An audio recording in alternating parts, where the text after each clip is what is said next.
I'm a publicist, author, media commentator. There's always been people who want to be famous.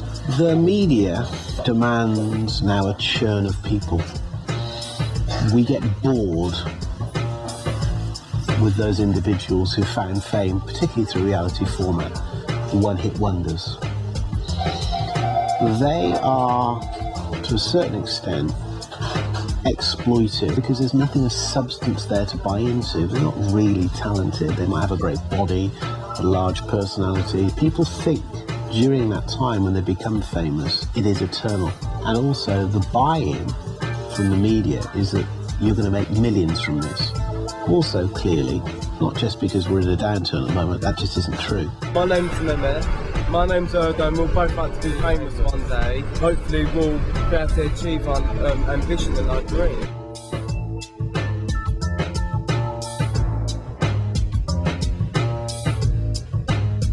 Hopefully we would like to have a career in maybe acting or maybe TV presenting or something. And that's the sort of career we want now, because we've ended up leaving college now and we chose this career. Since we was young, we've always had thoughts about this, and when we got to the age of 18 we thought, let's do something about it. So we've got a few agents and stuff.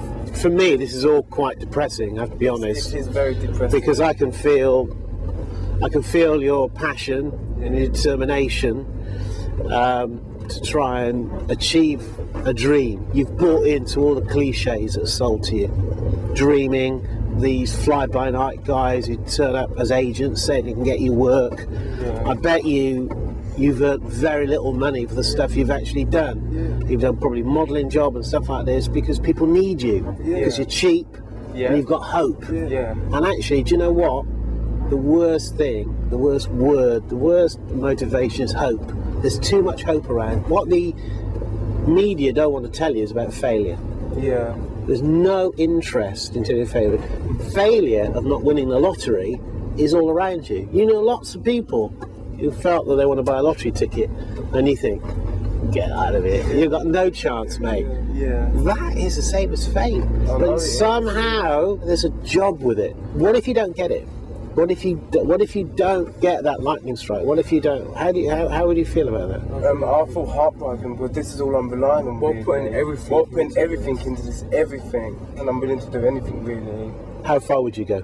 I'll go even around the world if I have to. Really. Yeah. What if some horrible agent expected you to do something like a porn film? We've been asked to do porn already, and I said I'm not doing it because I've got a lot of respect for myself. And they asked us to do different types. They asked me to do normal porn, and I'm not being asked us to do gay porn as well, and that's just disgusting, really. It's extraordinary.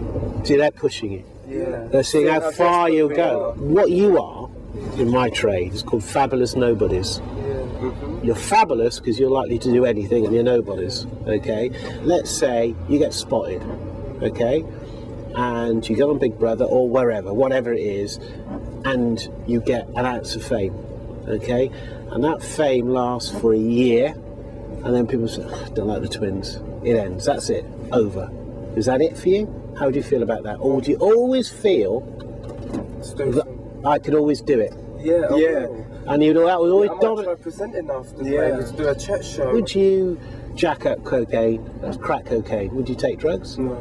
Celebrity, what you're doing now is more addictive than crack cocaine. This is free. That's the worrying thing about drugs. And do you know the pushes of fame are?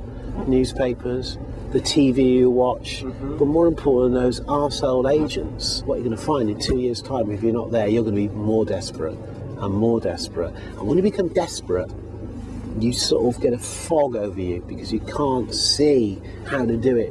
You're obsessed by that. I understand that it's going to be hard, but I'm going to do everything I possibly can, and I'm not going to give up.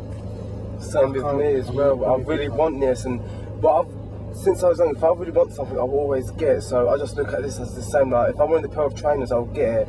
Just remember, get focus on something that is tangible, that you can fall back on. I wish you the best. Thank you. All right, thanks for doing this. I think the problem is that they feel that this is exactly what they should be doing now. This is their job, but they're losing time. They're 18.